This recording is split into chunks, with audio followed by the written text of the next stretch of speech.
Hey everyone, welcome to Inside the Pizza Oven, powered by Fredi the Pizza Man Foundation for Autism. I am Fredi the Pizza Man, along with my daughter Alessandra. Today's guest, actress, model, and host, Jami Kinton. This segment is brought to you by Les Stanford Cadillac Chevrolet in Dearborn, Michigan. Please visit lesstanford.com.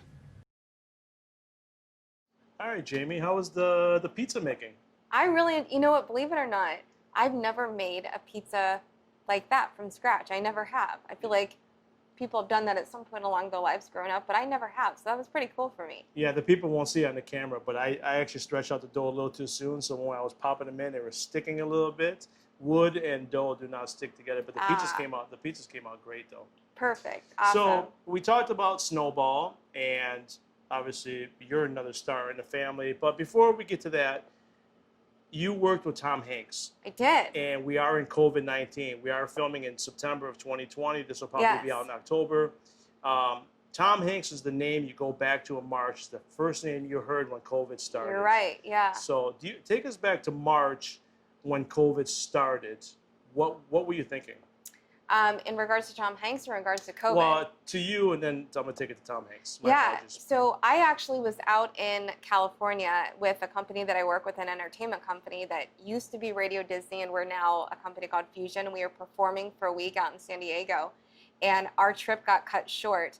And, you know, I hate to say it, but, you know, none of us, even when we took off, it was a Sunday, none of us were really aware of the severity of COVID. And I remember, and I hate myself for saying it, but it's like we got on the plane and I was texting my mom and I was like, no one's got COVID yet, almost like joking because we didn't know how serious it was. Yeah. And halfway through that week, we were like, wait a minute, like some of the places we're going to are canceling, and you know, we were sent home in the middle of the week. And as soon as the NBA, I don't mean to cut you off, as soon as the NBA canceled or the March Madness canceled, or NBA, I thought, oh my God, this is for real. Yes.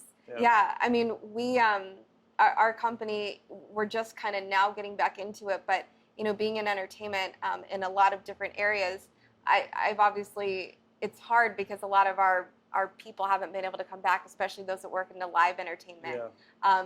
So, you know, for me personally, I found a lot of other blessings in that time and still are, and I really mean that. But it definitely, you found out pretty quickly what was happening with everything was just shutting down immediately.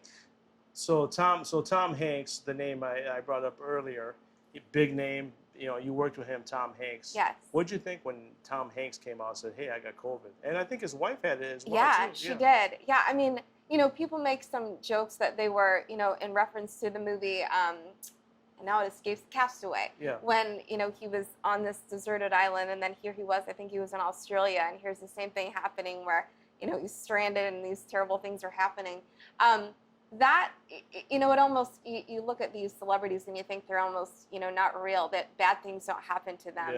Yeah. And I think it, you know, it hits you a little bit more when you hear that somebody who, you know, just seems larger than life has, you know, come down with this thing that we're all scared to death of all of a sudden. So I'm so glad to hear that he's recovered. Yeah. Working with him was really phenomenal. I mean, everything that you'd want him to be was what I experienced. Which movie did you work with him again? It actually wasn't a movie. Oh, okay. I worked with him on, every year I go to Washington, D.C., and I work on the National Christmas Tree Lighting at the White House. Oh. And he was the MC along with Rita Wilson, his wife, the first year that I did it. And my funny story of that is that, you know, I was working in productions, but I also do production work alongside of, you know, being on camera. And, you know, in production, you know, you don't ever want to ask people for pictures, you know, you don't want to be that person. But I tell you, I could not pass up, you know, at the end of the shoot, I walked up to Tom Hanks and I said, I hate to ask you this. I said, but would you mind if I got a picture with you? And he says, of course. He was like, that's what we're here for, right? To network with each other. And I thought, oh yeah, you're here to network with me, you know? But I mean, he was just the most down-to-earth, awesome person. He really was. It shows in all his movies. It does, and it's real. Yeah. It's real. You know, I was driving in. I was gonna, you know, I was thinking of some Tom Hanks stories. Obviously, Forrest Gump and League of Your Own was on. Oh gosh, yeah. Yeah, before when I came into work today, I remember Tom Hanks, Bosom Buddies. I couldn't think of the name, but the name hit me when I believe it was Bosom Buddies. It was a TV sitcom. You wouldn't remember that, would you? I've heard of that, and I'm pretty sure you're right that he was in it, but I never saw it. I believe it was two guys had to dress up as girls to be able to hang out at the college because it was an all-girls school, if I remember right. That was back in the 80s, though. But Bosom Buddies is where he kind of made his fame. So, wow. Yeah, absolutely. That was. And he was pretty good in that then, huh? He was funny. I remember him. And there was the other guy that was in the show. I don't remember him. Yeah. But I remember Tom Hanks. Tom Hanks. Oh, yeah, absolutely. Such a versatile actor. Absolutely. So, I want to talk to you about your Facebook stories because you're incredible with that. But before we get to that, you're an in-host for the Cleveland Indians. Yes. We're here in Detroit, Michigan, Tigers land. your Indians just made it to the playoffs again, 2020. Yes, they did. And, you know, it stinks because, you know, that doesn't stink. This would have been my 10th season as an in-park host there. So what I do at the games is twofold. So on Sundays, I do a kids show before the game. It's up on the 3rd level. Our mascots are there, and we do this big kids show. It's actually, the mascots in the last couple of years have become a band, and we call it Slider and the Dogs. So we do this big show with Slider and the Dogs. And then I do work up on the Jumbotron. Yep. So hosting live events and games and contests in between innings.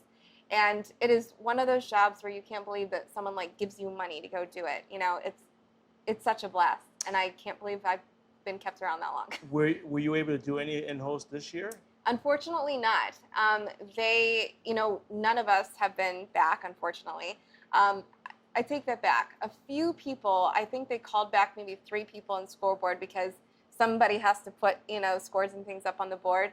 But other than that, unfortunately, we all had the season off. And the Indians have been great. I mean, for the longest time, we were doing these Friday night, and we call them conference calls, but they weren't.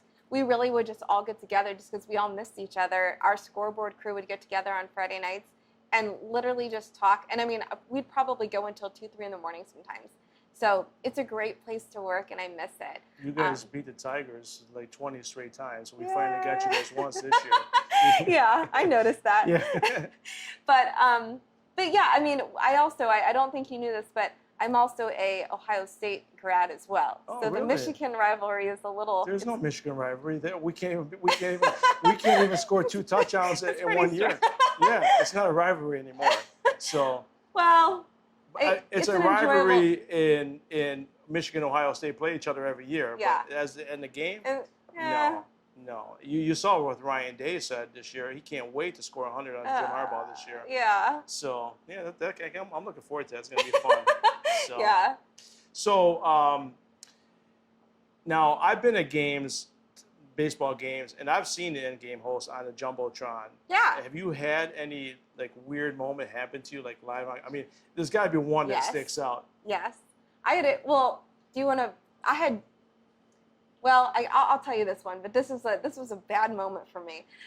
So we used to do this game. We don't do it anymore, but it was the Ohio Lottery scratch-off game. Yeah. And there were 3 boxes on this giant lottery card, and you scratched off one, and the fan didn't know this, but if they didn't like what they got, then they could scratch again. So we're live, and we almost didn't do this hit this particular day because the girl who was bringing the prizes up was extremely late. So we're like, well, we're not going to be able to do it if she doesn't get up here. At the last second, she comes running up the stand. She's like, I'm here. And I thought, shoot, because I always like to ask her who signed the ball because you could never read it, and one of the prizes was an autographed ball. You could never read those autographs. Yeah. So this guy, we go live. This guy scratches it off, and it says autographed ball. And I thought, oh, Lord. And I said, all right, like, congrats. Would you like to keep your prize, or would you like to scratch for another? And, of course, this guy says, who signed it? So I look down at the ball, can't read it at all. And my mind is that we're live, and I'm not thinking fast enough. And the terrible thing was. Albert Bell. Well, no. That was the day that we traded Asdrubal Cabrera. Oh. And when I looked up, so I look at this ball, can't read it. I look at my field producer, and she mouthed to me, I don't know. I swear, because I've done it 10 times, if you look in the mirror and you mouth, I don't know, it kind of looks like Asdrubal Cabrera. And I thought she said that. And, of course, I have 1 second to make up my mind. And I thought, well, maybe it's like a farewell ball. Like, I knew he was traded that day. I thought, maybe it's a farewell ball. So I say Asdrubal Cabrera. The whole stadium boos. I mean, the entire place boos. And I'm like, oh, yeah, because we just traded him. And I was like, Jami, you idiot. So that was my fortunately, this guy goes, oh yeah, I'll take that ball. The camera goes off, and my boss texts me. She's like, why did you say that? And I was like, I thought that's what the field producer's like the boss. Whatever they say, you say it. It's kind of like Anchorman. Have you ever seen that? Yeah. Whatever it says, you say it. And that's what I really thought she said. But I tell you, you don't know the feeling of like the entire ballpark booing. It's a terrible feeling. So many years ago, I will never forget that. And in hindsight, now I know that if something ever like that happens again, you just say, I don't know, like, it's a surprise. Would you like to keep it or not? But I'm like, man, that was really early in my career, and I'm like, I will never make that mistake again. How often do you make it up to the drummer boy? Is it John? Oh, John. Drummer, yes. drummer, I know him as Drummer John. Yeah. Several times. I mean, he's up in the bleacher seats, and that's like the fun area. Do they leave his drums there every day? I mean, he can't bring those things every day, can I don't he? know where he takes them. You know what? I'm not sure. He's there every game. He is. Yeah, he is. You hear and him. he is a wonderful person. Yeah. I'm not sure. I'm sure that he leaves them at the ballpark somewhere, because I can't imagine him hauling those things around. But yeah, I mean, we actually do a couple hits from the bleacher seats. The only like downfall is that like the jumbotron is right above it, so like those people can't ever really see themselves unless they're craning their neck behind them. But oh yeah, we're up there. We talked to him. He's super nice. So the Cleveland Indians, being a Tigers fan, they've had some really good teams over the last 20. A lot of good talent has gone through the Cleveland Indians. So since you work for them, the 2016 World Series. Yeah. I mean, they haven't won a World Series in a long time, and then they face the Chicago Cubs. Yeah. Now, I got a guy that may be watching this when it comes out. He's the biggest, and I mean, you can't even talk to him about Cleveland Indians baseball. He's the biggest fan, watches every pitch, every game, and he takes them very seriously. For the Tribe? For the or Tribe. For the Tribe, excuse okay. me, for the Tribe. They were up 3-0 in that World Series, and I remember watching the 4th game. They were up. I thought they were up 2-0 in the 3rd, 4th inning, and then Chris Bryant hits that home run for the Cubs, and they take the lead, and it just never. Cubs won 4 straight. Yeah. How'd you feel being a Tribe fan, being that close, 3-0? You know, it definitely obviously made it more exciting to go into that 7th game. I remember I was done with my work at that time when we were, I don't know if you remember, when it started to rain, and I think it was like in the 8th. Yes. And, you know, the ballpark is so electric at the time, and I had actually gone all the way up. I don't remember why I did it, but I went all the way up to the top on like the 5th level, and I was watching up there, and when it started to rain, it almost like shocked you because you're so focused on this game, and all of a sudden this rain comes out of the darkness, and nobody cared because we were also focused on this game. And it's like now everything's starting to, jumble in my mind, but I remember that we were doing really well, and then all of a sudden it was like, we're not going to win this game. But the kid, I'm drawing a blank. I'm trying to think of his name. He played for Detroit that year, and he went to Cleveland. He had a big home run for the Cleveland Indians. I know. 7th, 8th inning. I know. Big home run, and it'll never be forgotten, except for me, because I just forgot his name. But he played here. I don't know why. I'm forgetting it too, but I know what you're talking about. But I couldn't even imagine being in a World Series Game 7, being in the stands. Yeah. Yeah. It was electric. Yeah. It was amazing. We had we had this big stage that was outside the ballpark in between our basketball arena and the ballpark. We had this giant stage in that plaza area, and it was just packed as far as you could see. And I got to host on that stage several times during the World Series, and just to be there and be in that Cleveland, an atmosphere that we're not used to in Cleveland, especially not at that time. It was just an incredible time for our city. And to be a part of that, to be able to be on the inside like that was just something I will never forget. It was very special. And to play the Cubs. The Cubs haven't won since like 1908 or whatever it was. Yes. You had to be happy for them too. Yeah, it was a pretty cool series. Yeah, when they were down 3-0, like, oh, the Cubs are doing it again, Yeah. Cleveland. And, for us Tiger fans, we can't even we get swept. When we get to the World Series, we just get swept. So we did win one game in 2006. 2012, we just got swept out. So we can't, I wish we could even get to a Game 7, but it doesn't happen. So Cleveland, LeBron James goes to LA. You said you were kind of liking the NBA Finals. For me, I could tell you, I haven't watched any of the NBA Finals this year or any of the NBA. But you said something interesting that caught my ear, that you liked that they were in the bubble. There was something interesting about it. I found that really fascinating. And For me, I mean, Cleveland didn't get to play this year, so normally I would follow what Cavs were doing.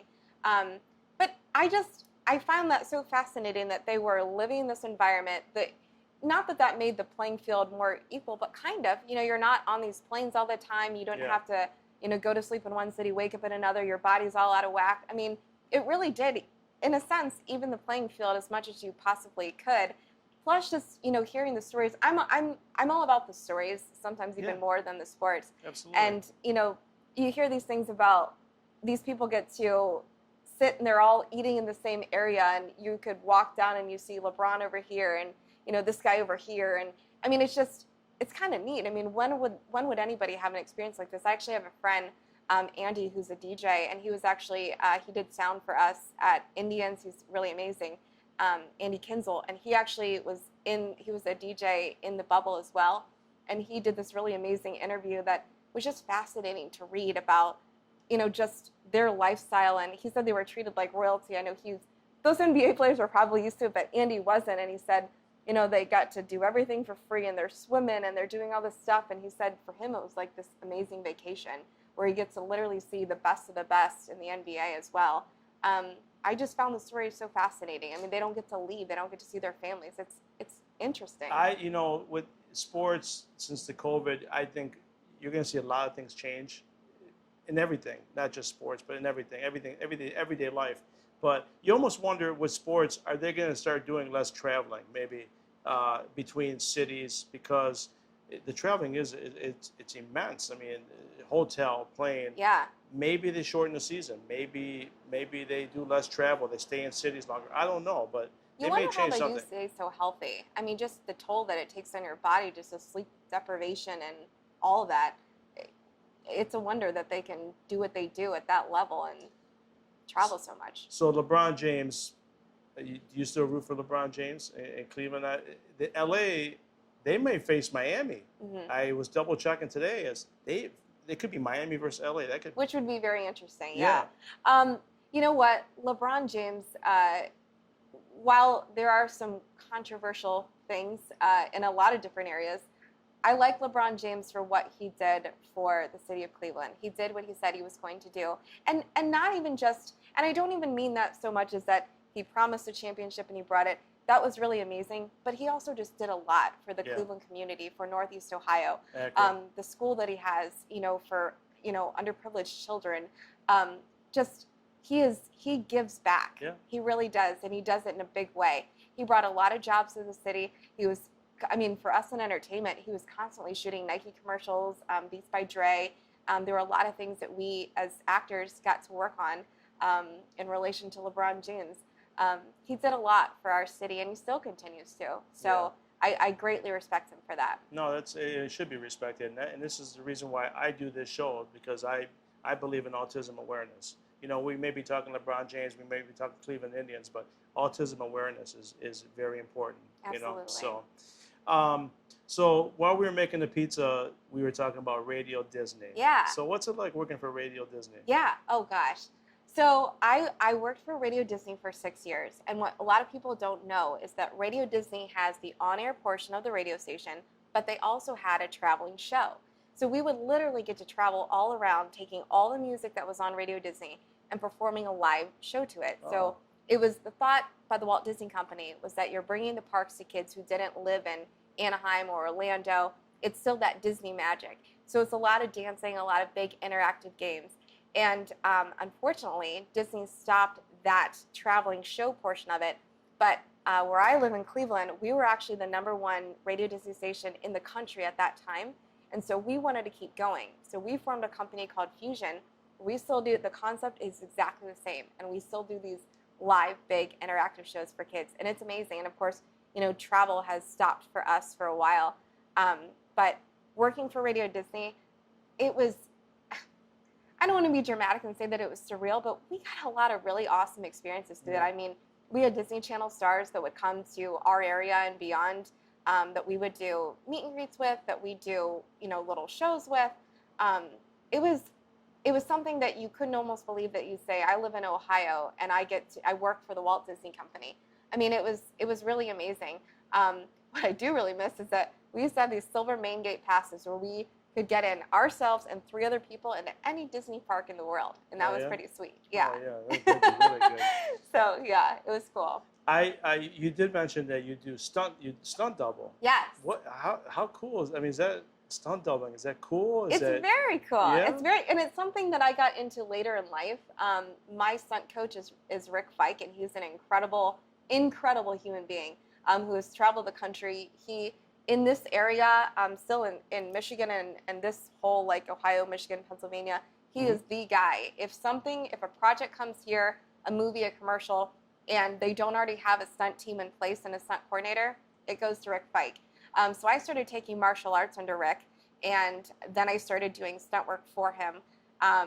And what's cool about the stunt industry is it's different than acting in the sense that when I do an acting job, I have to audition for it, and sometimes I have callbacks, and it's kind of an in-depth process.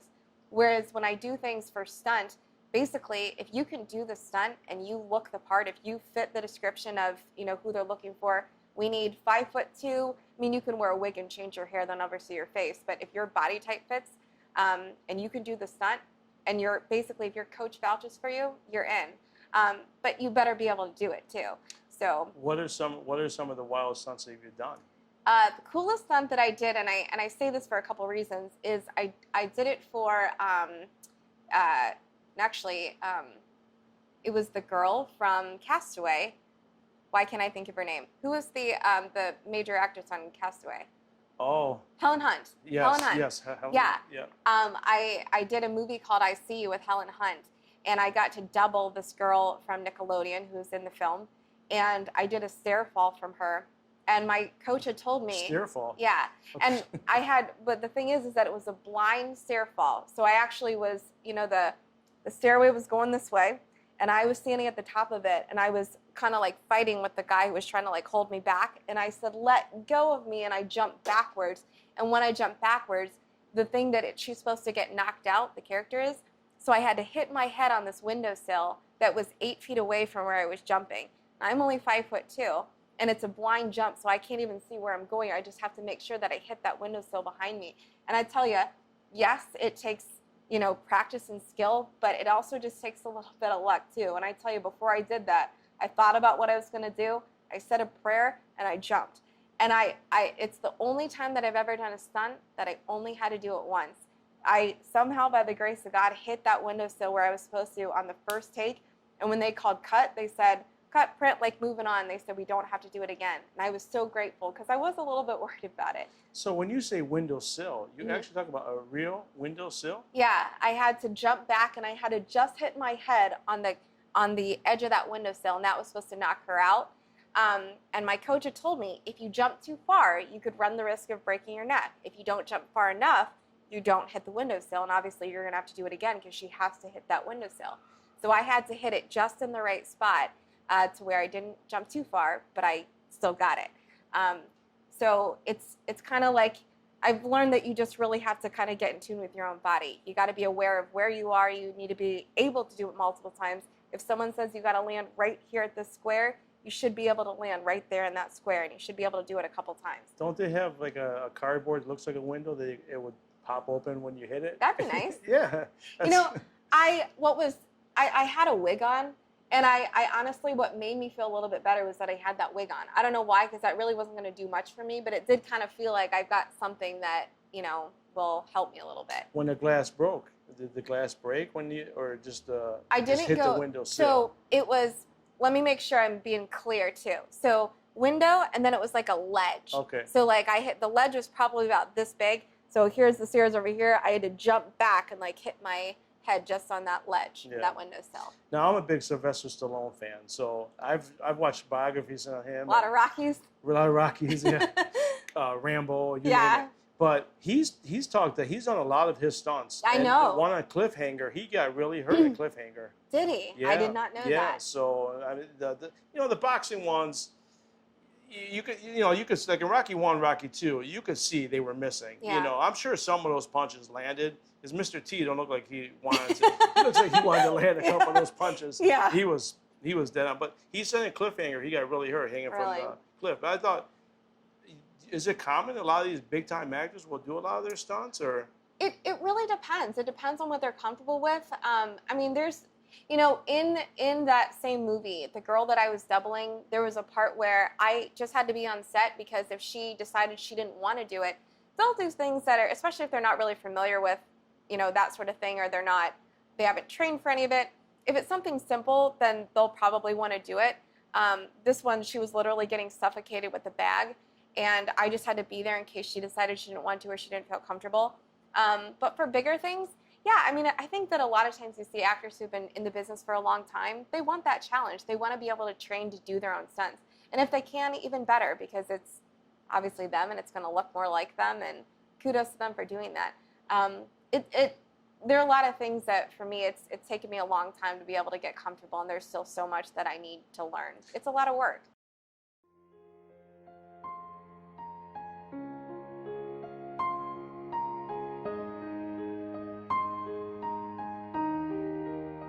If you or your family is touched by autism, learn more about Fredi's foundation at #PopTheTap at FrediThePizzaMan.com. That's FREDI, thepizzaman.com, or email FrediThePizzaman@gmail.com.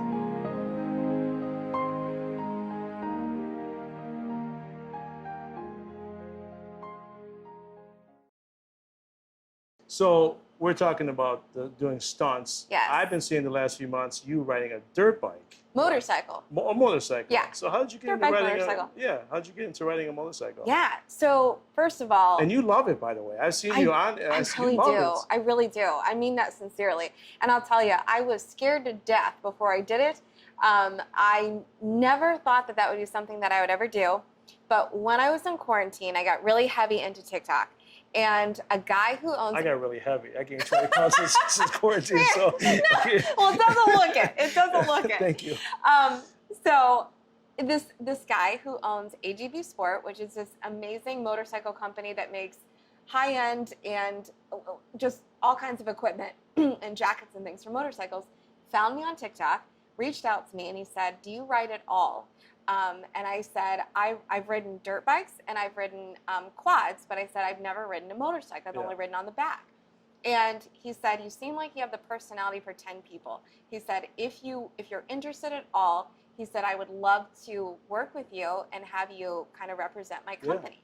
So, you know, long story short, he literally sent me a motorcycle, sent me all the clothes. I did it the right way. I went through the motorcycle Ohio classes. I learned a ton from, actually, he was just my friend at the time and is now my boyfriend, Grant.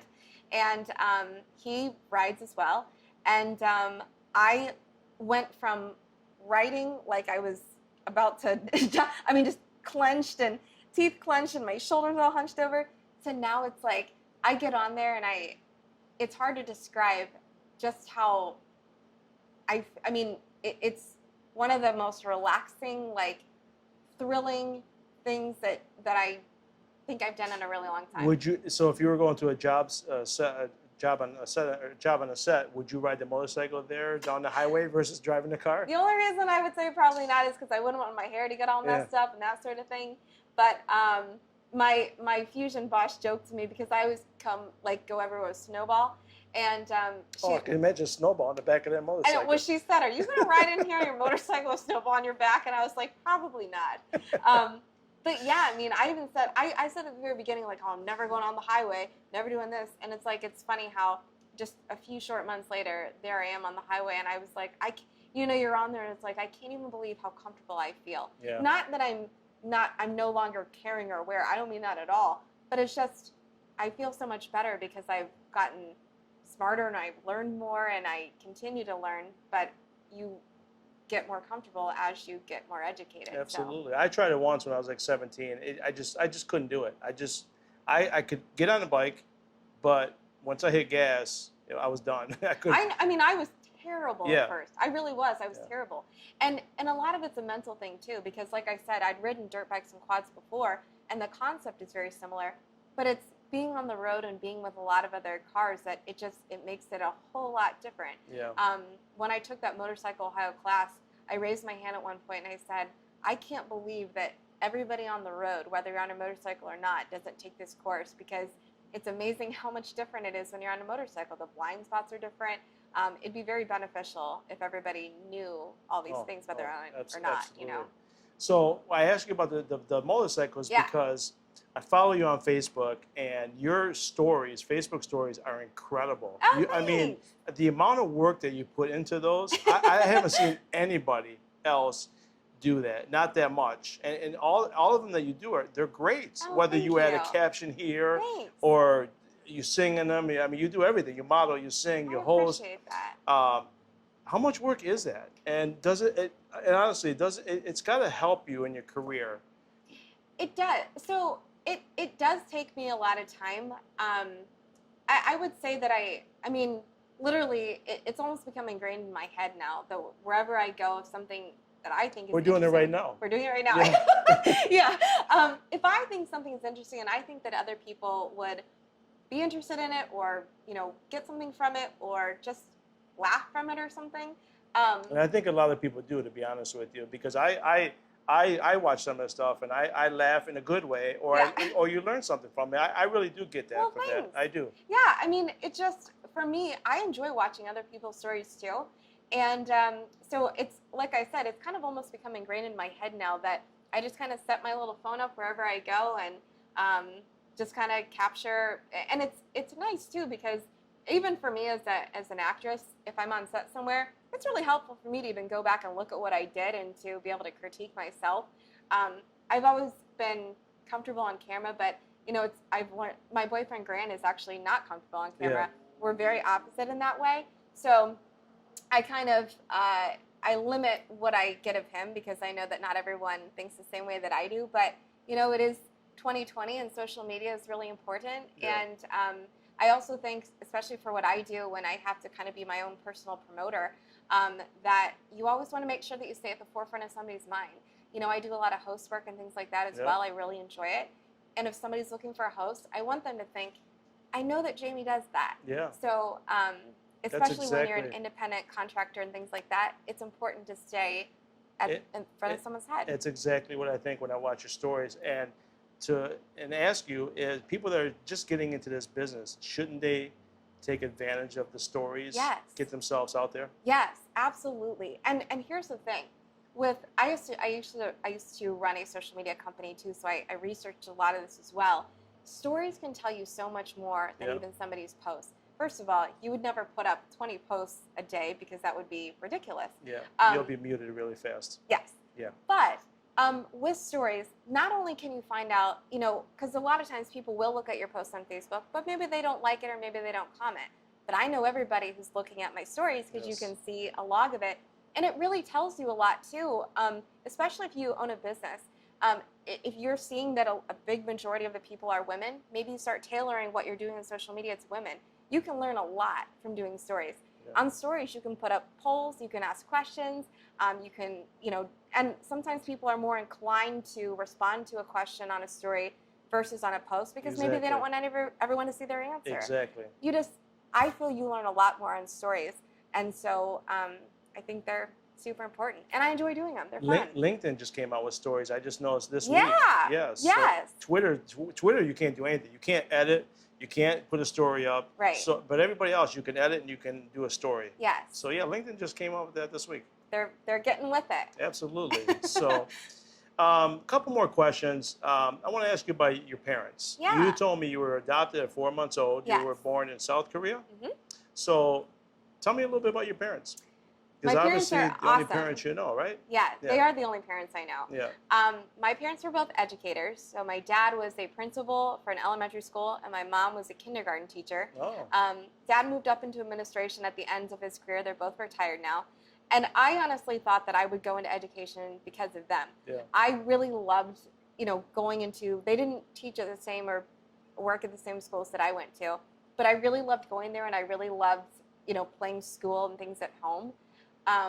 My parents, while I didn't follow their career path, I got obviously very excited about, you know, being on TV and, you know, doing all these live things.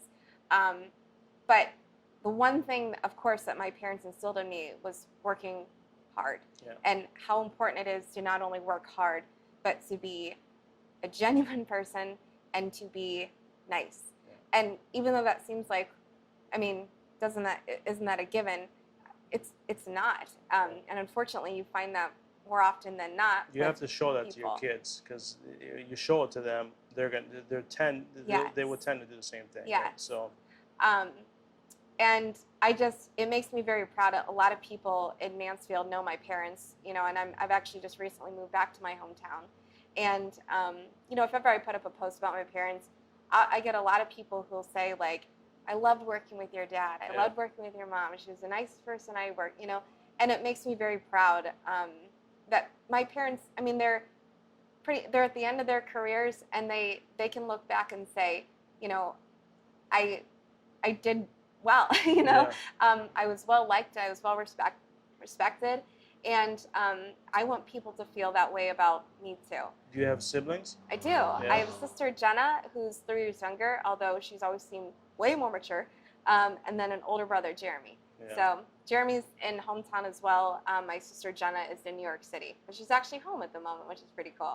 Have you ever had the desire to find your biological parents? Yeah. You know what? It's funny. This is a really fast story, but I was on a set a couple years ago, and the cameraman actually asked me if I was adopted, and probably because I have no accent at all. And he was Korean as well, and he said that he found his biological parents, and I said, well, how'd you do it? Because in my mind, it was like, you got to research for 10 years, go to the library, all these things. He said, no, I just called my adoption agency and said I wanted to find my biological parents, excuse me, and they helped him find it. And I actually called mine on lunch break that day, and there was a ton of paperwork and things that I needed to do, but they said that that they would assist me in finding them. And the only reason I didn't continue with it was because at that time, my dad, when I got really excited, I told my parents about it, and my dad actually seemed a little bit sad. And I thought, well, surely he can't feel, I mean, you know, I'm in my 30s. Obviously, I'm not going to go live, you know, with another set of parents, but it wasn't worth it to me to even make him a little bit sad. So it was never something that kept me up at night. But yes, I think it would be cool to meet them. But it just wasn't worth to me, like, making my dad sad. Yeah. So, but my mom seemed perfectly cool with it. But yeah, I mean, for me, even to know things like my medical history would be really nice, because I don't know anything about that. But I don't know anybody that looks like, I would love to know what my parents look like. I think that would be really interesting for me to see. I am full Korean, but I have a lot of features that my eyes are a little bit bigger than, you know, a lot of Asian people have smaller eyes, and my eyes are a little bit bigger. My lips are fuller. I would love to see what my mom looked like and my dad looked like. But I'm glad that it's not something that, you know, really bothered me or kept me up. I know there are a lot of adopted people who are just, you know, dying to meet their parents. They have to do that. For me, I think it'd be really cool, but if I don't do it, it's okay to me. But my parents here, from the very beginning, always told me how cool it was that I was adopted. They always made that thing seem like it was such a special thing. And so for me, it was never, I've had people ask, like, does that bother you that you were adopted? Do they not feel like your real parents? I never felt like that at all. And in fact, I thought it was really special growing up that I was adopted. So, I have a waitress that works here. She's Korean. She's Korean, adopted cool. at a young age as well too. Oh yeah. That's awesome. So she doesn't really talk about her biological parents. It's always about, speaking of motorcycle. Yeah. She always talks about her parents that raised her. Yeah. So yeah. Favorite food for you? Obviously, we made pizza today. So if I were to say, hey, you want to go out and grab a bite, what would be your go-to thing? Probably a good old-fashioned American hamburger. Yeah. Hamburger and fries. There's a really great place in Mansfield called the Horseshoe Burger, and they have all these different kinds of burgers, and so I'm a pretty big fan of that. But growing up, I mean, literally every Friday night, pizza, chips, and pop. I don't drink pop anymore, but that was our Friday night thing at home. So when you brought up Mansfield a couple of times, how far is that from Cleveland? An hour and a half. So closer to Michigan, or is it a little north? Closer, yeah. So north? Yeah. Hour and a half. Okay. So I for some reason, I know Perrysburg. Yeah, I know Toledo. I know Perrysburg, but sure. Mansfield doesn't ring a bell to me for some reason. It would if Shawshank Redemption. Oh. That's where they filmed the prison Really? scene, was at the Mansfield Reformatory. Oh. So, and I didn't really put that together, I guess. And like, when I would tell people I'm from Mansfield, everyone will say, oh, the prison. Oh, Yeah. that's my. The prison. That movie's on every Yeah. night, so I watch it every night. So Yeah, that was can't get filmed in enough. Mansfield. Wow. So, TV channel. If you're turning on TV, what's your go-to TV channel? You know, I got rid of cable several years ago, but now that I'm living with new boyfriend Grant, we're always watching ESPN. Always watching ESPN. Really? Yeah. And actually, I didn't know if because I was never a person who, I like sports obviously, but I never was glued to ESPN. But I actually kind of like it. There's is it First Talk? First Take. First Take. Why did I say First Talk? Yeah, they yell at each other. Skip Bayless. Yeah. Not Skip Bayless, but other guys. Stephen A. Stephen A. Smith, and Max Kellerman. Yes. I actually really like that show. I can only imagine their conversations beforehand. I'm sure they cook up a lot of their rivalries, but I've learned a lot, and they actually make it very entertaining. So I've really enjoyed that. So honestly, my go-to right now is ESPN. See, I pictured you for TLC, and the reason I picture you is watch the mother and the sisters and the brides to be fight over a wedding dress. I would find that very entertaining. Yeah. When my wife and I first got married, before we were the kids, we were watching it all the time. There was a show on. Yeah, they were fighting over a wedding dress. And I thought that was fun. They're very entertaining. And here's the thing: if I started on that, I'd get very locked into it. So it's probably a good thing that I'm not. But when I had cable, all those TLC shows are super interesting. So, favorite TV show, comedy, and a drama. Friends is comedy, hands down. Drama, I would say Ozark. Is that considered a drama? I never saw Ozark, and I hear so many great things about it. I've never seen Ozark. Yeah, now, Ozark's really good. Now, isn't Ozark? Maybe I heard this wrong, but I was a Sopranos guy. Yeah. Wasn't Ozark's kind of a mob kind of thing? Yeah. So I'm surprised I didn't watch it because I'm surprised you can still watch it now on Netflix. Yeah, absolutely. It's really good, and it just won a couple Emmys too. So I'm completely done with that series, and I think they're coming out with another one. But it's all about a normal guy who gets swept up with the mafia to make a couple bucks. He was a really good finance guy, and so they kind of Steve Buscemi. Is Steve Buscemi in that one? I have to look it up. I'm not sure. I'm gonna give you a comedy of mine. My daughter's watching. She's gonna laugh. Okay. The Nanny. Oh, I love The Nanny. So many. You talk to a lot of people like, what's The Nanny? How did people not know about The Nanny? I don't know how you don't know. Fran, how would you not know? But Fran, they're all great now. But the butler was the best. Oh yeah, he's amazing. The butler was hilarious. The absolute best. Yeah. So that was it for me. I didn't get to watch a lot of shows because of working in the pizzeria business. I always caught the reruns. But The Nanny, I used to watch it in the morning. I was glued, and we still watch it. We record it. It's a classic. You would be great in Nanny. If it came back. Well, as a clothes horse, I loved everything that she wore. Yeah. Everything that she wore, I'm like, man, I'd love to have that outfit. Yeah, absolutely. So, last question for me. You being a model, an actress, a host, if someone would make a movie about you, who would play you? Oh boy. I've never been asked that question. But you've had to think about it. I mean, you watch a lot of TV. You work with a lot of people. Oh man. And it doesn't have to be just because you're Korean. Yeah. It has to be somebody Korean. Even though I'm picturing a Korean girl that was in a funny show I used to watch all the time, and Brenda Song. Is it Brenda Song? And I'm trying to think of the show that she was in. But she was fantastic. I'm gonna pick Brenda Song, and I bet I'm gonna guess at what did she look like me? Yeah, she did a little bit. She did, but she was so funny. I'm gonna say Brenda Song. Was she in with Deborah Messing? I don't know why I'm picturing Deborah Messing for some reason, but yeah, she was really good. I'm not sure what on the Disney. Brenda Song's also on the Disney Channel, but she's done things obviously outside of the Disney Channel. I met Brenda Song because she was the Disney actress. She came to town for when I worked for Disney. But Brenda Song she's a lot prettier than I am, but she's very versatile, and she also has my affiliation for all things Disney and that sort of thing. Yeah. So I pick Brenda Song. How about somebody like Meryl Streep or somebody really dramatic? Can I just say then, if we're going that route, I want to say Sandra Bullock. Okay. I know it makes no sense at all, But I really like Sandra Bullock, and I really like Julia Roberts. Literally, like any movies that they're in, I'm a big fan of. So. You know, I said it was going to be the last question, but I lied. Okay. Who was the biggest influence for you in what you're doing? Besides your parents. I would think your parents would be your biggest influence, but in the business, who would be your biggest influence? I would say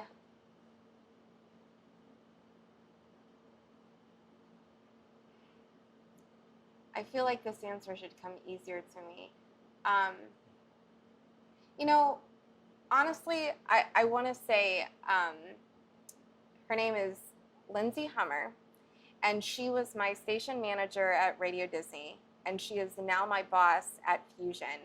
And, you know, even before you even knew anything about me, you kind of came into my life during COVID. And before any of this stuff, if I seem busy now, my life before COVID was last year from from April until October, there wasn't a single weekend that I was in Ohio. I was in a different state every weekend. I was in nearly a different place every day, but I was always flying somewhere, traveling somewhere for work. Life was so much crazier and busier at that time. And when you do all these things, you know, sometimes it's hard to, sometimes it's even hard to focus on like any one thing. Lindsay not only has been just an incredible mentor to me and a great friend to me, but she reminds me of, you know, she's all about the power of good juju. And she just reminds me to be a good person in all these things. And while she may not be a mentor as far as entertainment or acting or things like that, it means more to me to have her as somebody who just, as a person, just kind of reminds me to be a good person. Yeah. And I admire her so much. That's a great answer. And I'd be remiss if I didn't ask you this, being from Cleveland, who would you rather see win a title first, the Cleveland Browns or the Cleveland Indians? Are you kidding? Yeah, you got it. I gotta pick the Cleveland Indians. I would love to say the Cleveland Browns because I really do love the Cleveland Browns, and I feel, you know where you're at, right? I know. Detroit Lions. I know. The Browns, it's like it's almost become funny and entertaining. It is funny and entertaining to kind of watch the trauma and things that they go through. I would love to see them win a title, but I gotta go with my tribe. Yeah, absolutely. So they can find you on Facebook, Jami Kinton. Where else can they find you? They can find me on Instagram, also at Jami Kinton, and then on TikTok. I am on Twitter as well, which is also at Jami Kinton, and then on TikTok, which is same name. Yeah. So, yeah. And Kinton, Kinton. Right. Thank you so much for being here. I appreciate you coming from Cleveland. Of course. Thank you for having me. Absolutely. I'm really happy to be here. Absolutely. Thank you.